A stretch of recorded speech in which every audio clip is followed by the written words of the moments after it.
Hi friends, आता वाजलेले आहेत सायंकाळचे 5.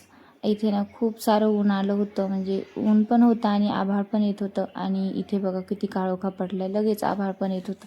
असं वाटत होतं किती पाऊस येतोय की म्हणून मग मी काय केलं, गहू गोळा करून घ्यावं म्हटलं. अगोदर गहू गोळा करून घ्यावं म्हटलं आणि तोपर्यंत त्यांच्याजवळ मल्हारला दिलं. त्यांना मोबाईलमध्ये बोलायचं होतं म्हणून त्यांनी मग असं त्याला घेऊन मोबाईलमध्ये बोलत होते.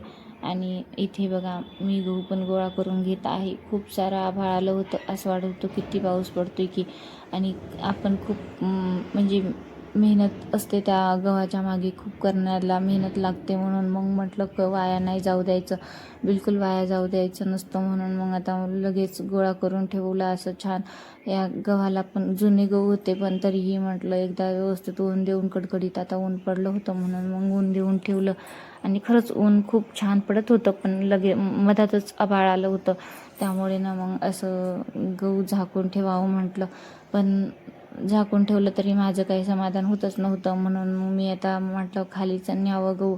आणि थोड्या वेळानं मग मी ते गहू ना खाली नेले आणि आता झाकून ठेवले. पण थोड्या वेळानं मी ते खाली गहू घेऊन आले, कारण वाटत होतं उगं भिजून गेले तर खराब व्हायचेत गहू. म्हणून इतके पॅक झाकले होते तरी पण मला चैन पडत नव्हतं, की वाटत होतं ते खराब होऊन जातील गहू भिजले वगैरे तर. कारण टेरेसवर पाणी जातं वाहून, पण काय सांगायचं, त्याच्या खाली फारीच्या साचलं वगैरे तर. म्हणून मग लगेच खाली पण आणले गहू. आणि इथे ना इतकं पॅक करून ठेवत आहे, मला भीती वाटत होती ते पाणी जाईल म्हणून मग मी असं सगळं पॅक करून ठेवत होते. आणि वरून ना मग मी बांबू पण एवढा मोठा टाकला होता त्यावर. आणि मग असं छान वारं पण सुटलं होतं, इतकं छान वाटत होतं ते वारं वगैरे, इतकं छान लागत होतं. वर इतकं गार लागत होतं, जसं काही एसीच लावली, इतकं सुंदर वारं लागत होतं वरचं. आणि इथे बघा ह्या बापलेकांचं मस्त गजाळीला धरून उभा टाकला आहे तो. मला भीती वाटत होते म्हणून मी त्यांना म्हणत होते, त्याला नीट बघा बरं, गजाळी लागेल वगैरे. आणि इथे बघा त्या दोघांचं असं चाललं होतं मस्त बापलेकांचं. आणि माझं त्याच्यावर फारीवर सगळं ठेवायचं, धोंडे वगैरे जे भेटलं ते मस्त त्याच्यावर ठेवत होते. असं वाटत होतं पाऊस वगैरे जास्त आला तर. मी म्हणतही होते आपण गहू न्यायचे का खाली, पण ते म्हणत होते राहू दे, एवढा पाऊस नाही येणार. आणि इथे ना मी बापरे म्हटला की मल्हारही बापरे म्हटला, म्हणून मग मला हसायला येत होतं इथे. आणि बघा आता उद्या सकाळी ना इतका पाऊस पडून गेला होता. इकडे साईडला आमचे गहू पण काही होते, तेही बघा इकडे पूर्ण झाकून ठेवले होते. वाटत होते तेही भिजलेत का आहे की बघून यावं म्हटलं होतं. पण इथे ना इतका पाऊस पडला होता, त्यावरनं 2-2 फाऱ्या झाकल्या होत्या, त्यामुळे आमच्या गव्हाला काही झालं नाही. वाटत होतं भिजले का काय माहीत.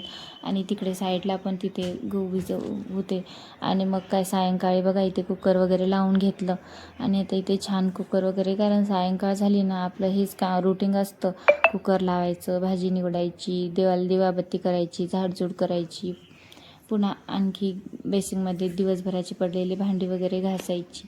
तर इथं मी सर्व किचन ओटा वगैरे पुसून घेतला, सर्व सामान सेट करून घेतला. आणि इथे ना मग म्हटलं आता भांडी घासण्याच्या अगोदर सर्व पुसून घ्यावं, क्लीन करून घ्यावं, नंतर मग भांडी घासावी.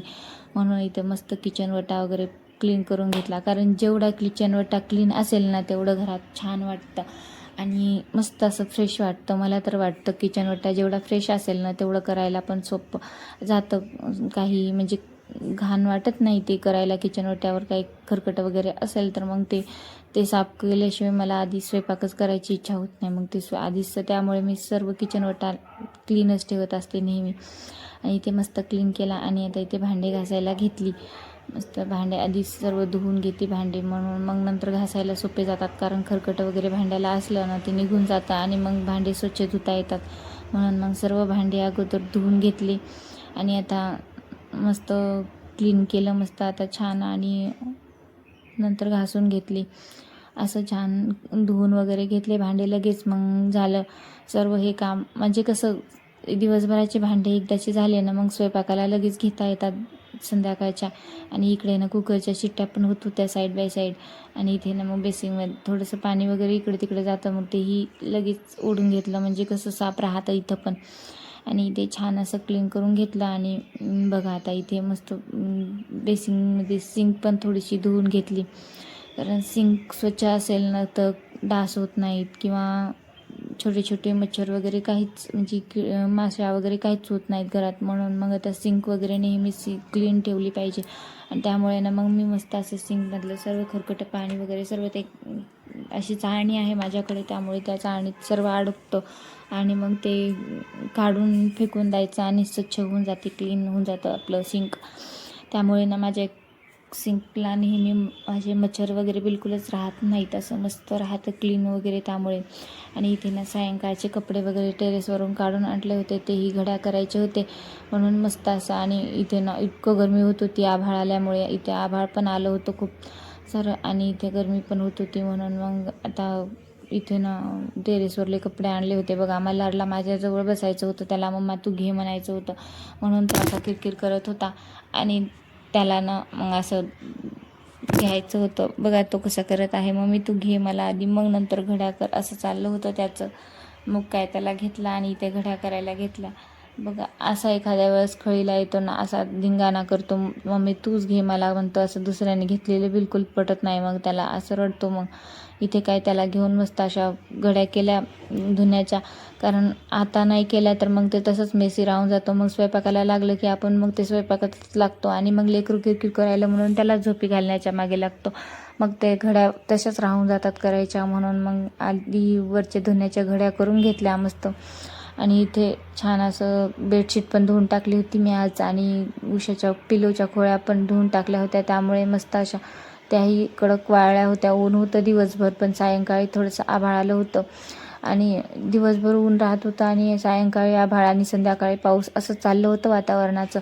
आणि इथे ना मग सर्व धुतलेलं मस्त असं घड्या झाल्या करणं. आणि इथे पिल्लूचं बघा, तू मला घेतलंस पण चांगलं नाही घेतलं म्हणून त्याचं असं अंग टाकू टाकू देणं चालू होतं, आणि तू मला चांगलं घे असं चाललं होतं, त्याला मला जवळ घे.